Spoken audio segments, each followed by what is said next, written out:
Ini ada pertanyaan dari Ibu Vera, anaknya dalam pengobatan TBC hampir 2 bulan, tapi sekarang nih masih batuk ini berdahak.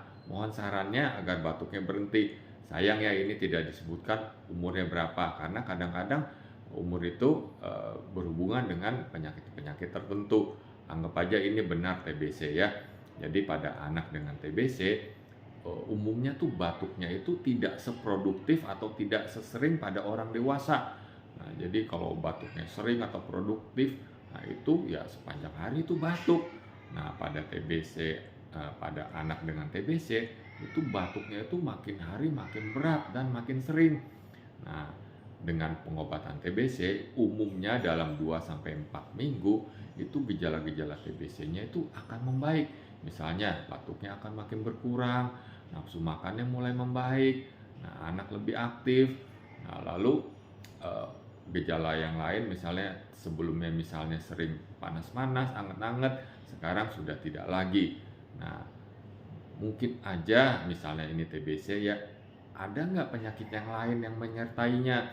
Nah, kalau penyakit infeksi misalnya pneumonia, anak itu jadi panas lagi. Nah, lalu makin batuk, nafsu makan berkurang. Nah, tapi kalau karena alergi, nah alergi itu batuknya umumnya mempunyai pola waktu. Jadi lebih sering ya di pagi hari atau malam hari atau saat kena pemicunya, debu ya misalnya atau AC yang terlalu dingin. Nah, jadi mesti ditentukan dulu penyebab batuknya apa. Kalau karena infeksi, maka perlu tambahan antibiotik.